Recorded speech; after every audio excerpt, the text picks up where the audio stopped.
Laura, can you guys hear Laura on the mic?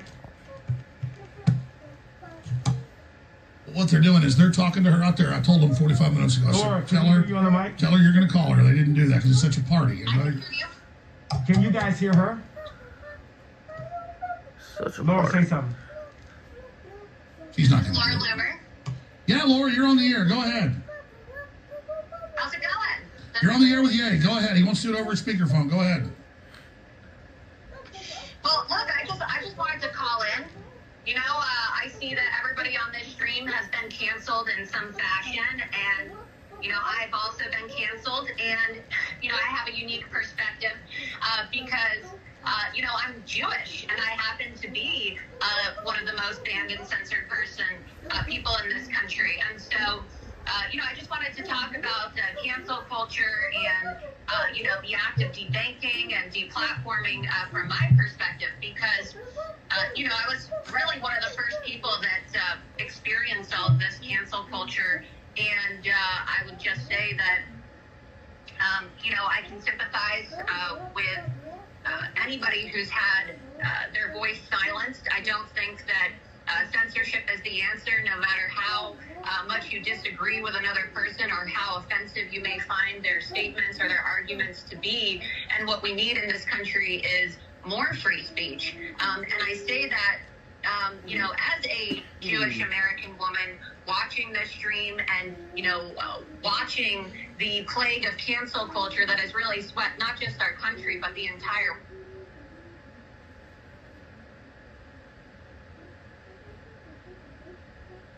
world over these last few years. And I will say that being Jewish has never saved me from being canceled. It never stopped the banks from shutting down my access to my bank account. Being Jewish never, you know, prevented me from becoming, like I said, the most banned woman in the world. So I just wanted to make it clear that, you know, while, you know, there's no disputing the fact that groups like the ADL and AIPAC and, you know, powerful, you know, left-wing Jewish individuals, and in some cases right-wing Jewish individuals themselves are advocating for cancel culture. There are Jews themselves who have also been canceled. Yeah, you shouldn't be penalized for what other people done. Martin Luther King said that, and I agree with it. So, yeah, you called yourself more like Martin Luther King the other day than Malcolm X. I tend to agree with that. I like Malcolm X. I've read his writings, listened to him, incredibly smart intellectual. He was downtrodden. He was telling people to stand up. He was an amazing revolutionary for his time, an amazing man. But I think Martin Luther King was more powerful, and even Malcolm came around to his worldview of thinking. So my issue is, it's the same thing we're talking about here, is that you know, Laura Loomer has been censored, Laura Loomer has been attacked, and Israel has the most draconian COVID shots against their population of any group. So I'm saying, why aren't they exempt? Because there's a criminal group posing as them. Christ talked about this, that is trying to manipulate and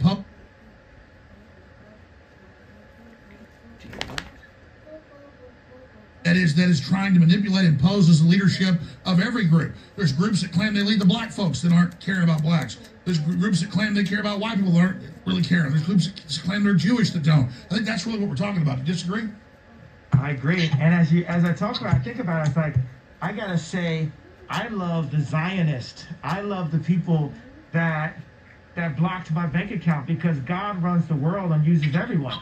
There's a power structure under God that starts with the 1,000-year-old families such as the Medicis.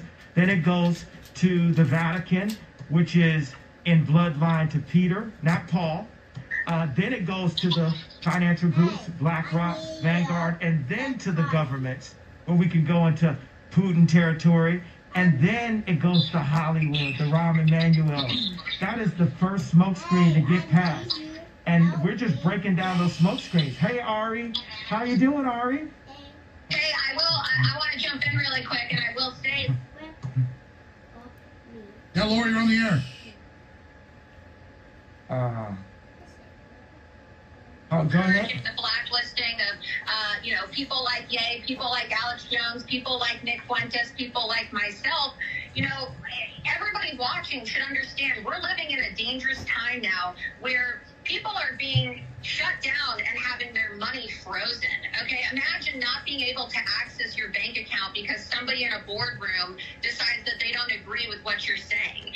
And so, you know, for people who are critical, you know, of Ye, Nick, Alex, myself, whoever, right? Just think of how fast the tables could turn. And I think this is what you've been talking about for years, Alice. You've been warning people about what's coming for years, and now people want to act like, oh, well, how did we get to this point? Censorship is the reason why we've got to this point.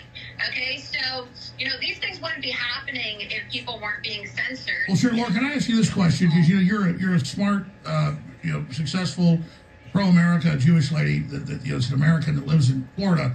From my experience studying what goes on in politics, aren't Jews like everybody else, like left-wing, right-wing, and different factions fighting with each other and everybody else, like any other group? I mean, I understand there's powerful groups in Hollywood and all these mafias, but it's like we don't blame Italians for the Italian mafia. And when I criticize the Jewish mafia, it's one of the most powerful in the world, which I don't like. I don't dislike because they happen to be Jewish, happen because they're a mafia.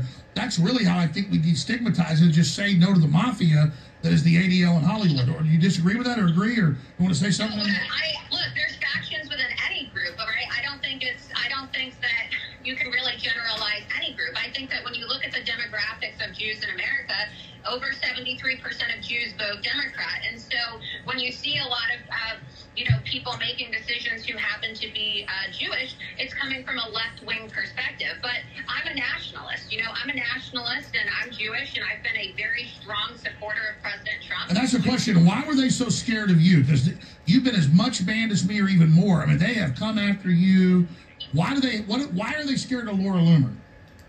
Because I'm a free speech absolutist, and regardless of what somebody may say, even whatever they may say about Jews or whatever they may have to say about Israel or Judaism, I'm not going to advocate for anybody to be silenced, anybody to be banned, or anybody to have their accounts shut down or their money frozen simply because of their viewpoints. This is America, and we need to promote free speech absolutism, and we need our politicians to start promoting free speech absolutism. And this is what I ran when I ran for Congress twice in Florida, the first time in Trump's home district, which was actually the most Jewish district in the country, and then most recently in District 11. I ran on a campaign of free speech absolutism. No, you do. So what about a First Amendment or a Bill of Rights party?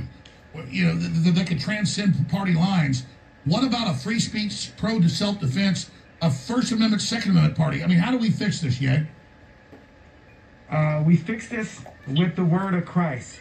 The first book of Moses called Genesis. In the beginning, God created the heavens and the earth.